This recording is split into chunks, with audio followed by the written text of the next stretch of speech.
दोस्तों, scary story in Hindi में आप सबका स्वागत है। आज की कहानी की तरफ बढ़ने से पहले आप सब चैनल को सब्सक्राइब कर लीजिए और अगर कहानी अच्छी लगे तो प्लीज़ लाइक एंड कमेंट करना मत भूलिएगा।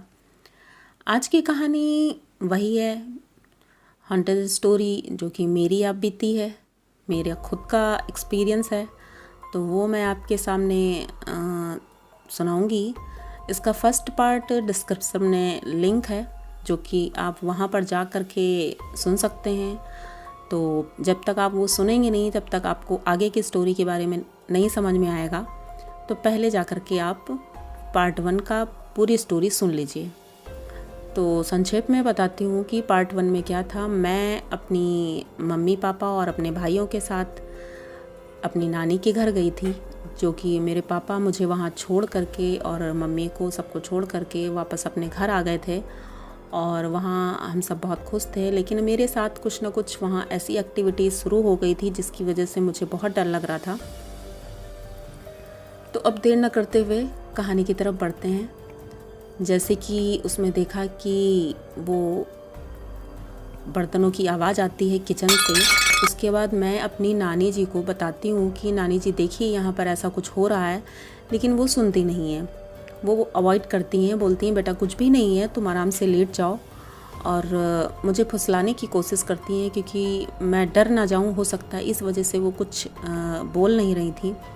अच्छा, मैं चुपचाप लेट गई और जहाँ पर मेरी चारपाई थी उसके ठीक सामने एक छप्पर पड़ा हुआ था। अचानक से मुझे ऐसा लगा जैसे उस छप्पर के ऊपर कोई बैठा है।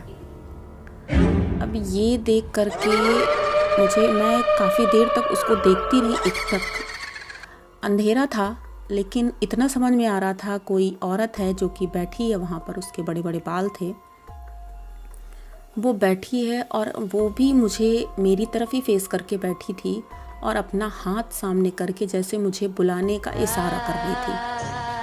ये देख करके तो मेरी हालत ही ख़राब हो गई। अब मैं कुछ समझ नहीं पा रही थी, अब मैं किसको जगाऊं, किसको उठाऊं, किसको क्या करूं, ये चीज़ मुझे समझ नहीं आ रही थी। लेकिन जैसे ही मैं अपनी नानी को जगाने की कोशिश कर रही थी, उसकी आंखें लाल लाल आंखें वो चमक रही थी। इतने अंधेरे में भी मुझे ये दिख रहा था कि उसकी लाल लाल आंखें चमक रही हैं और वो मुझे बुला रही है। इतना देखने के बाद मैं अपनी नानी को जगाने लगी और जगाते जगाते ही मैं बेहोश हो गई। मुझे होश नहीं था। तब तक मेरी नानी शायद उठ चुकी थी, मुझे याद नहीं। इसके बाद तो मुझे नानी ने ही बताया और सब लोगों ने बताया कि मैं बेहोश हो गई थी। फिर मुझे सुबह ही होश आया है। तब नानी ने मेरी पूजा किया और सब कुछ किया, लेकिन मेरी तबीयत ठीक नहीं थी क्योंकि होश तो आ गया लेकिन बुखार मेरे बहुत दिनों तक रहा। और वहाँ से मैं अपने घर जब आई, दो दिन बाद मैं अपने घर आ गई थी, क्योंकि जब पापा को पता चला तो उन्होंने तुरंत मम्मी से बोला कि आप लोग घर आ जाओ क्योंकि उसकी तबीयत ठीक नहीं है, तो यहाँ डॉक्टर्स को दिखाएंगे और ये सारी चीज़ें। लेकिन उस वक्त तक मुझे सिर्फ मेरे दिमाग में वही चल रहा था, आखिर वो थी कौन। मुझे किसी ने बताया नहीं और हो सकता है मेरी मम्मी को पता था।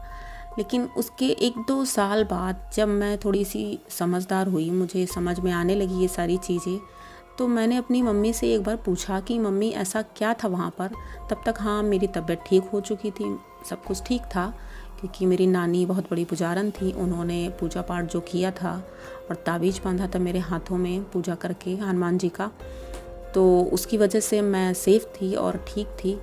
तो जब मैंने घर आकर के अपनी मम्मी से 2 साल बाद पूछा, तब उन्होंने बताया कि नानी बता रही थी हमारे नानी के घर के जस्ट बगल में जो घर था, उनके घर में उनकी बहू जो थी उसने सुसाइड किया था और वो अक्सर उनके घर में रात में दिखती थी और परेशान करती थी सबको, जिस वजह से नानी को ये सारी बातें पता थीं, लेकिन उन्होंने जाहिर नहीं किया कि शायद मैं डर ना जाऊं। लेकिन वो बहुत दिनों तक परेशान किया उन्होंने सबको। और अब तो वो लोग अपना घर भी छोड़कर जा चुके थे जिनके घर में ये हुआ था। उनका एक बच्चा भी था, जिस वजह से वो घर नहीं छोड़ रही थी। बहुत पूजा पाठ उन्होंने भी करवाया कि घर छोड़ दें, लेकिन उन्होंने घर नहीं छोड़ा फाइनली उनकी फैमिली मेम्बर्स को घर छोड़ना पड़ गया और आज भी वो घर खंडर की तरह भी पड़ा हुआ है। अब जबकि इतने साल हो गए हैं, जब मैं जाती हूँ अपने घर देखती हूँ नानी के यहाँ, तो वहाँ पर वो घर तो अब रहा नहीं, हाँ खंडर ही है, लेकिन अब हमारा घर नानी का जो है वो पक्का घर बन गया है, अच्छा घर बन गया है। लेकिन वो यादें मैं कभी भुला नहीं सकती हूँ कि ऐसा कुछ होता है, लेकिन मेरी हिम्मत आज भी नहीं होती है कि वहाँ पर मैं रात में रुकूँ। तो ये मेरी कहानी थी। अगर आप सबको पसंद आई हो तो प्लीज़ लाइक एंड कमेंट ज़रूर करिएगा और इसी तरह अच्छी कहानियों के लिए हमारे साथ बने रहिए। अब मिलते हैं अगली कहानी में। Thank you so much.